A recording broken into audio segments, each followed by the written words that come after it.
ओम शांति। मीठे बच्चे, तुम बाप द्वारा सम्मुख पढ़ रहे हो।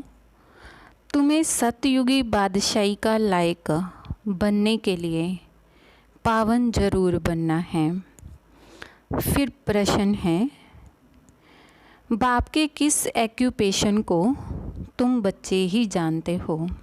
उत्तर है, तुम जानते हो कि हमारा बाप भी है, टीचर और सतगुरु भी हैं। बाप कल्प के संगम युग पर आते हैं, पुरानी दुनिया को नया बनाने, एक आदि सनातन धर्म की स्थापना करने। तो बाप अभी हम बच्चों को मनुष्य से देवता बनाने के लिए पढ़ा रहे हैं। यह एक्यूपेशन हम बच्चों के सिवाय और कोई नहीं जानता। गीत है भोलेनाथ से निराला। ओम शांति। ओम शांति का अर्थ तो बच्चों को बार बार समझाया है। ओम माना मैं आत्मा हूँ और मेरा यह शरीर है। शरीर भी कह सकता है कि मेरी यह आत्मा है। जैसे शिव बाबा कहते हैं तुम मेरे हो, बच्चे कहते हैं बाबा आप हमारे हो। वैसे आत्मा भी कहती है मेरा शरीर, शरीर कहेगा मेरी आत्मा। अभी आत्मा जानती है मैं अविनाशी हूँ। आत्मा बगैर शरीर कुछ कर ना सके। शरीर तो है, कहते हैं मेरी आत्मा को तकलीफ़ नहीं देना। मेरी आत्मा पाप आत्मा है, वह मेरी आत्मा पुण्य आत्मा है। तुम जानते हो मेरी आत्मा सतयुग में पुण्य आत्मा थी। आत्मा खुद भी कहेगी मैं सतयुग में सतो प्रधान अर्थात सच्चा सोना थी। सोना है नहीं, यह एक मिसाल दिया जाता है। हमारी आत्मा पवित्र थी, गोल्डन एज्ड थी। अभी तो कहते हैं इम्प्योर हूँ। दुनिया वाले यह नहीं जानते। तुमको तो श्रीमत मिलती है, तुम अब जानते हो हमारी आत्मा सतो प्रधान थी, अब तमो प्रधान बनी है। हर एक चीज़ ऐसे होती है, बाल, युवा, वृद्ध। हर चीज़ नए से पुरानी ज़रूर होती है। दुनिया भी पहले गोल्डन एज्ड सतो प्रधान थी, फिर सतो प्रधान आयरन एज्ड है, तब ही दुखी हैं। सतो प्रधान माना सुधरी हुई, तमो प्रधान माना बिगड़ी हुई। गीत में भी कहते हैं बिगड़ी को बनाने वाले। पुरानी दुनिया बिगड़ी हुई है क्योंकि रावण राज्य है और सभी पतित हैं। सतयुग में सब पावन थे तो उनको न्यू वाइसलेस वर्ल्ड कहा जाता है। यह है ओल्ड विशेस वर्ल्ड। अब कलयुग आयरन एज है तो यह सब बातें कोई स्कूल कॉलेज में नहीं पढ़ाई जाती हैं। भगवान आकर पढ़ाते हैं और राजयोग सिखाते हैं। गीता में लिखा हुआ है भगवानुवाच श्रीमद् भगवत गीता। श्रीमत मना श्रेष्ठ मत। ऊंच ते ऊंच भगवान है, उनका नाम एक्यूरेट शिव है। रुद्र जयंती व रुद्र रात्रि कभी नहीं सुना होगा, शिवरात्रि कहते हैं। शिव तो निराकार है। अब निराकार की रात्रि व जयंती कैसे मनाई जाए? कृष्ण की जयंती तो ठीक है, फलाने का बच्चा है, उनकी तिथि तारीख दिखाते हैं। शिव के लिए तो कोई जानते नहीं कि कब पैदा हुआ, यह तो जानना चाहिए ना। अब तुमको समझ मिली है कि श्री कृष्ण ने सतयुग आदि में कैसे जन्म लिया। तुम कहेंगे उनको तो 5000 वर्ष हुए। वह भी कहते हैं कि क्राइस्ट से 3000 वर्ष पहले भारत पैराडाइज था। इस्लामियों के आगे चंद्रवंशी, उनके आगे सूर्यवंशी थे। तो शास्त्रों में सतयुग को लाखों वर्ष दे दिए हैं। गीता है मुख्य, गीता से ही देवी देवता धर्म स्थापन हुआ। वह सतयुग त्रेता तक चला, अर्थात गीता शास्त्र से आदि सनातन देवी देवता धर्म की स्थापना परम पिता परमात्मा ने की। फिर तो आधा कल्प ना कोई शास्त्र हुआ, ना कोई धर्म स्थापक हुआ। तो बाप ने आकर ब्राह्मणों को देवता क्षत्रिय बनाया। गोया बाप 3 धर्म स्थापन करते हैं। यह है लीप धर्म, इनकी आयु थोड़ी रहती है। तो सर्वशास्त्रमयी श्रोमणी गीता भगवान ने गाई है। बाप पुनर्जन्म में नहीं आते हैं, जन्म है, परंतु बाप कहते हैं मैं गर्भ में नहीं आता हूँ, मेरी पालना नहीं होती।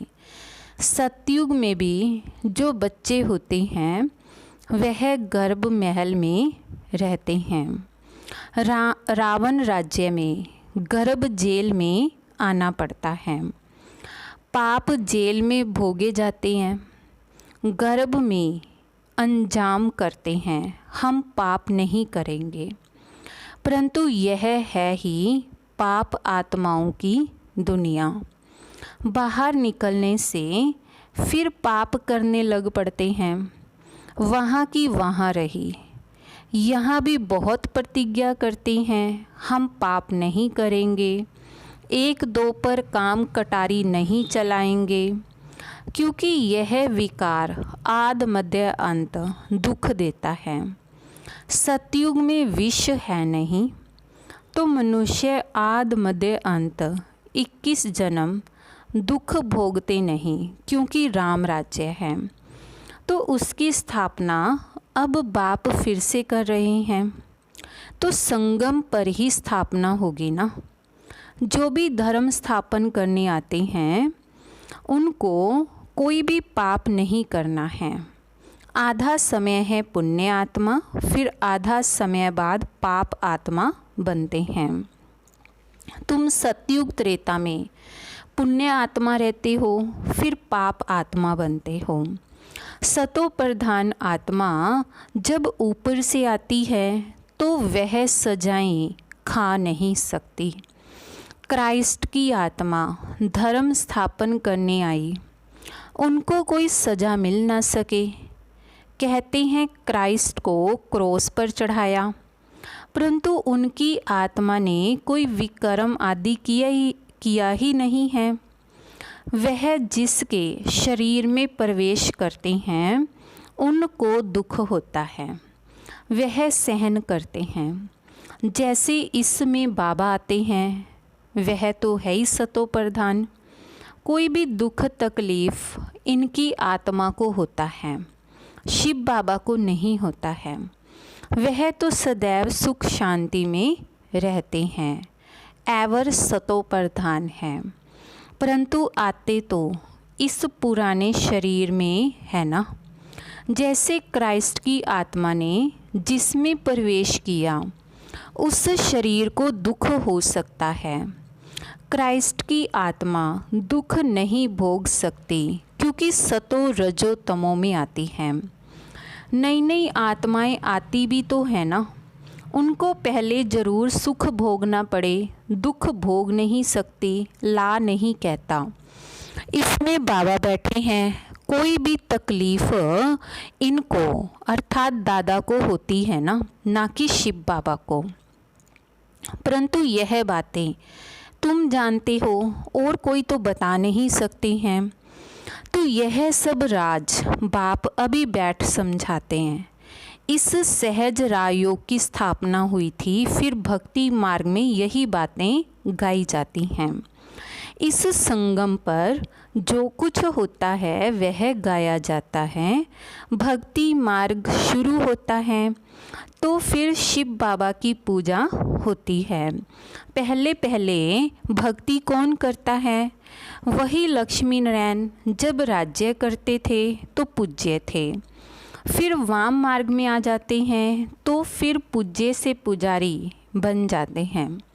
बाप समझाते हैं तुम बच्चों को पहले पहले बुद्धि में आना चाहिए कि निराकार परमपिता परमात्मा इस द्वारा हमको पढ़ाते हैं। ऐसी और कोई जगह सारे वर्ल्ड में हो ना सके जहाँ ऐसे समझाती हूँ। तो बाप ही आकर भारत को फिर से स्वर्ग का वर्षा देते हैं। त्रिमूर्ति के नीचे लिखा हुआ है deity world sovereignty is your God fatherly birth right.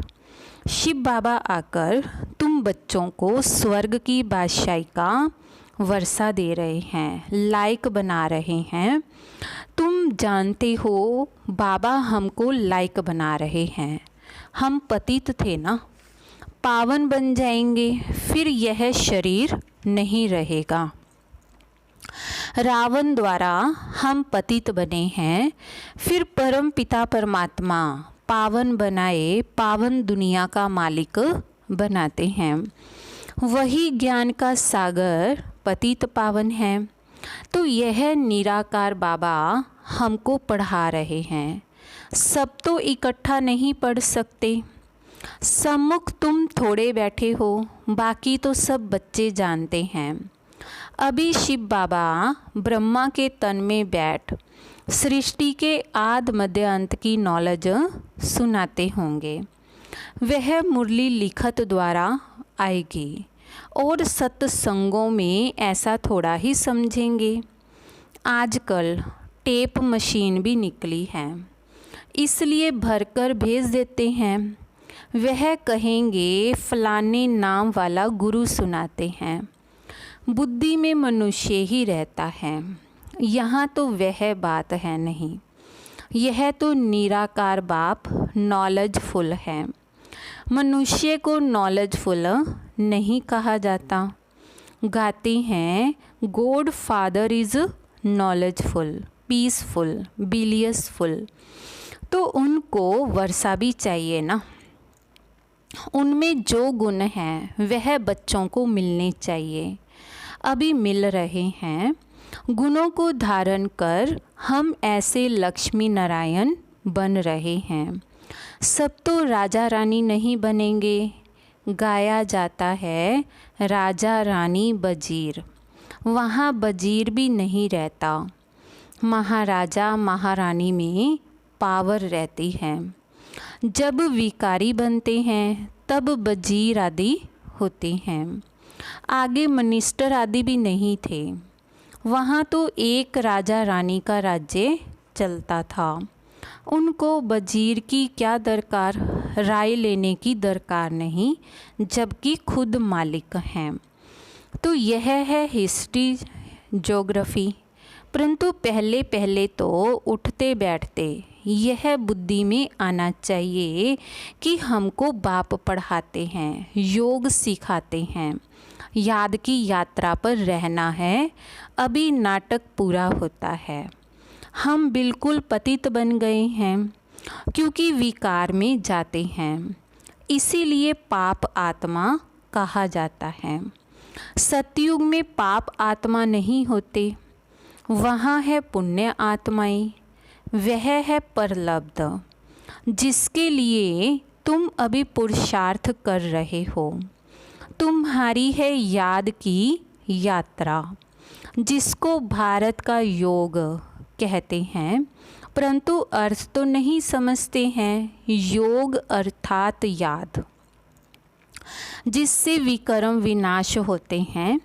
फिर यह शरीर छोड़ घर चले जाएंगे तो उसको स्वीट होम कहा जाता है। आत्मा कहती है हम उस शांति धाम के रहवासी हैं, हम वहाँ से नंगे आए हैं, यहाँ पाठ बजाने के लिए शरीर लिया है।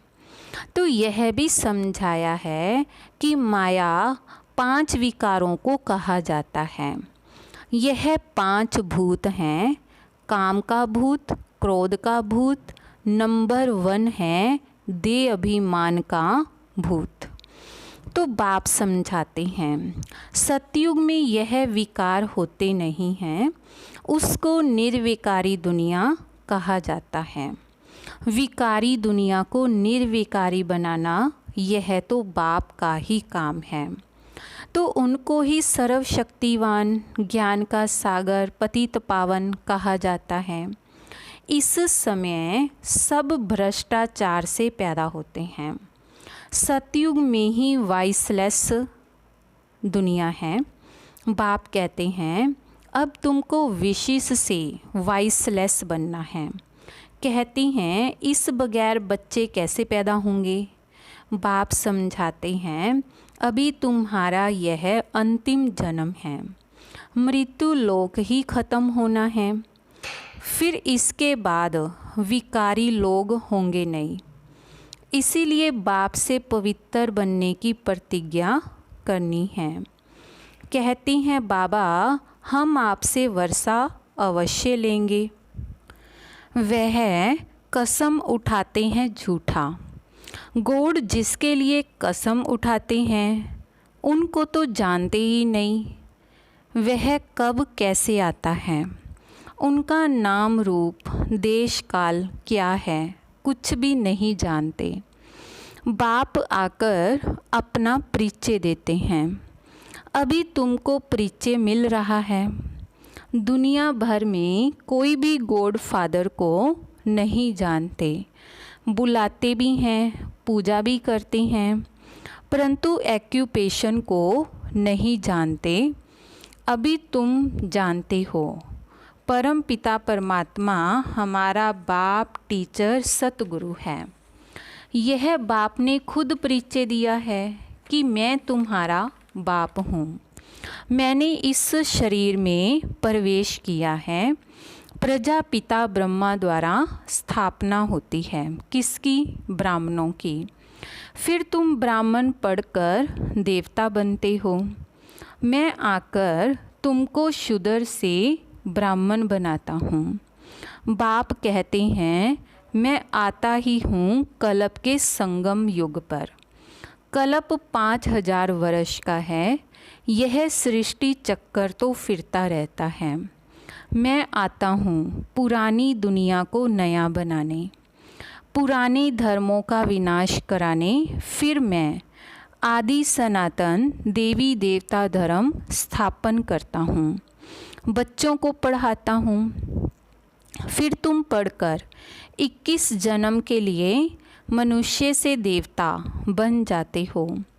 देवताएं तो सूर्यवंशी, चंद्रवंशी, प्रजा सब है।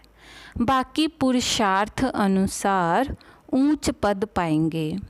अभी जो जितना पुरुषार्थ करेंगे वही कल्प कल्प चलेगा।